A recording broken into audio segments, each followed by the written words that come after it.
समदड़ी कस्बे में बारिश से बिगड़े हालात। सामुदायिक स्वास्थ्य केंद्र में बारिश के बाद जल भराव, मरीजों ने घुटनों तक पानी में निकाली रात। सुबह भी नहीं हुई निकासी, अस्पताल बना तालाब। पूर्व विधायक कांग्रेस जिला अध्यक्ष गोपाराम मेघवाल ने किया अस्पताल का निरीक्षण और नए भवन में जल्दी शिफ्ट करने की रखी मांग। साथियों नमस्कार, आप देख रहे हैं अब तक न्यूज में आपका साथी राजेश पाटिल। समदड़ी मध्य रात्रि से बारिश का दौर जारी है। कभी कम कभी ज़्यादा हल्की रुक कर भी बारिश हो रही है और तेज़ मूसलाधार भी बारिश का मौसम बना हुआ है, जो पूरे दिन जो रात से लेकर अभी शाम तक का एक हालात रहे हैं बारिश को लेकर। तो वहीं सामुदायिक स्वास्थ्य केंद्र समदड़ी में बारिश से बिगड़े हालात हैं।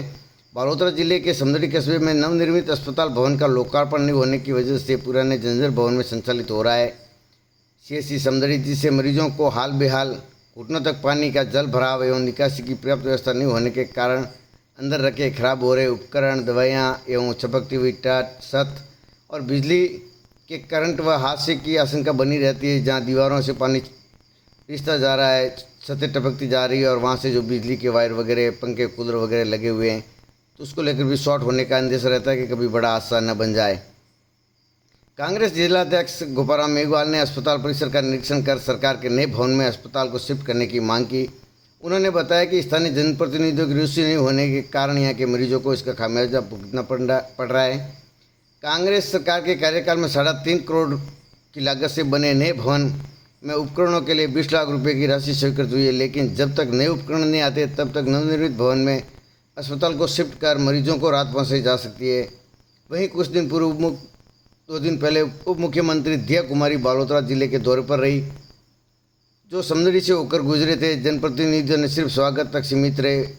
समस्या से उप मुख्यमंत्री को अवगत कराया होता तो अस्पताल नए भवन में शिफ्ट हो जाता, तुरंत ही नए उपकरण पहुंच जाते, वही चिकित्सकों की कमी का भी समाधान हो जाता, जिसके कारण क्षेत्र में मरीजों को सुविधा उपलब्ध हो सकती है।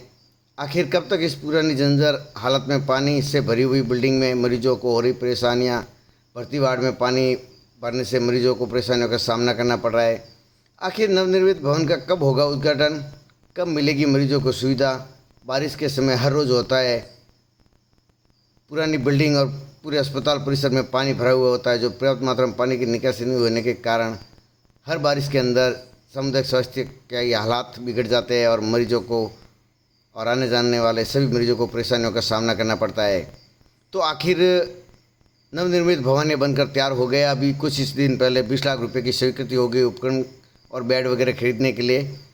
तो जब तक वो नहीं आता है तब तक के बारिश के मौसम में जो पुराने वाले बेड है उसको वहाँ पे शिफ्ट कर दिया जाए और नई बिल्डिंग के अंदर मरीजों को उपचार करें और उनकी देख रेख करें तो उनको सुविधा होगी। क्यों यहाँ के जो बारिश के समय में हालात ऐसे हो रहे हैं कि पानी 2 से 3 फीट तक भरा जा रहा है। भराव के कारण हॉस्पिटल में चारों तरफ पानी पानी नजर आ रहा है।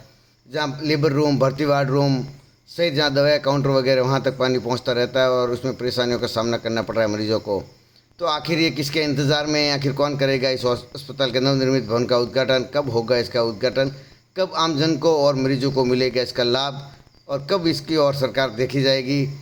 अब हालात ये है कि यहाँ पे पानी की समस्या और बारिश को लेकर हालात बिगड़े हुए हैं, तो सरकार को जल्दी इस पर एक्शन लेना चाहिए। भाजपा की सरकार है, डबल इंजन की सरकार है और विधायक से कहना चाहेंगे कि इस पर तत्काल प्रभाव से उच्च अधिकारियों को अवगत कराते हुए इस नवनिर्मित भवन का लोकार्पण कराकर शीघ्र ही आमजन को ये समर्पित करना चाहिए, जिससे मरीजों को परेशानियों का सामना न करना पड़े और जो सुविधाएं हैं वो आमजन को मिल सके और मरीजों को परेशानी हो रही है जो बारिश में इस हालात में जो पानी भरे हुए अस्पताल में परिसर में आना जाना और वहाँ रात्रि में रुकना, पानी बेडों के नीचे तक मौजूद रहता है, जिससे कई तकलीफ़ों का सामना करना पड़ रहा है।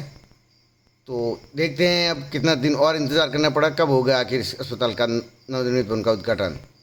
वर्तमान सरकार को आए हुए भी लगभग 6 महीने होने जा रहे हैं और 6 महीने पहले ये भवन तैयार हो चुका था, लेकिन आचार संहिता लगने के कारण, इलेक्शन विधानसभा के लोकसभा के आने के कारण ये भवन का उद्घाटन नहीं हो सका। लेकिन अब बारिश का मौसम है और मरीजों की हालात और बिल्डिंग की हालात को देखते हुए प्रशासन को तुरंत प्रभाव से इसको नए बिल्डिंग में शिफ्ट करना चाहिए, क्योंकि ये जो हॉस्पिटल के जो करोड़ों रुपए के जो ऑपरेटर हैं वो इस बारिश के मौसम में ख़राब हो रहे हैं। हो सकता है ये बिल्डिंग गिर गया तो ये सारे ऑपरेटर अंदर ही रह जाएंगे और मरीज़ कितने परेशान हो रहे हैं वो आपने भी देखा ही है। आपने बाहर बड़े बड़े बातें कर रही है, छोटे वादे कर रही है, लेकिन धरातल पे आप देख रहे हो क्या स्थिति है। बारिश की स्थिति में ये हालात है। इस सामने के ये पूरा भवन नया बनाया हुआ है, अब नए भवन बना हुआ तैयार है और सिर्फ शिफ्ट करने के अभाव में पता नहीं क्यों मनसा नहीं है इनकी शिफ्ट करने की। ये तो वही जवाब दें, अधिकारी जवाब दें। यहाँ पर नए भवन में आप इन ऑपरेटरों को शिफ्ट करें जिससे ये करोड़ों रुपए के जो ऑपरेटर है सामुदायिक स्वास्थ्य केंद्र समझली के वो खराब नहीं हो। और यहाँ डॉक्टरों की भी कमी है। मैंने भी डॉक्टरों को जो यहाँ इंचार्ज है उनको पूछा है, तो 2-3 डॉक्टर है, उसमें से 2 छुट्टी पे 1 महीने से चल रहे हैं। एक डॉक्टर के भरोसे पूरा सामुदायिक स्वास्थ्य केंद्र है। भी सुना है कि यहाँ पे उप मुख्यमंत्री जी आए थे समझली में और बालिका कॉलेज का उद्घाटन करके गए हैं। कानाना के अंदर भी वहाँ दुर्गादास जी की मूर्ति लगा गए हैं और इस हॉस्पिटल के आगे से ही गए। बेहतरीन ये रहता है कि उप मुख्यमंत्री थे, शासन के मुखिया थे और अंदर हॉस्पिटल में आके देख के जाते, तो मुझे पूरा विश्वास था कि वो तुरंत ही कहते कि आप पहले हॉस्पिटल में शिफ्ट कीजिए, शायद वो हाथों हाथ ही हो जाता। और यदि यहाँ के क्षेत्रीय विधायक यदि उनके ध्यान में भी लाते ये बात, तो मुझे पूरा विश्वास है कि हॉस्पिटल वहाँ शिफ्ट हो जाता। और अभी भी प्रशासन को ध्यान देना चाहिए। कॉलेज का उद्घाटन कर लिया और भी कई भवनों के उद्घाटन हो रहे हैं, तो हॉस्पिटल का उद्घाटन तो बहुत ज़रूरी है। वर्तमान ऑपरेटर है वो सारे उस हॉस्पिटल में शिफ्ट कर लें और वर्तमान जो सुविधा मिल रही है वो तो कम से कम मरीजों को देने का प्रयास करें। यही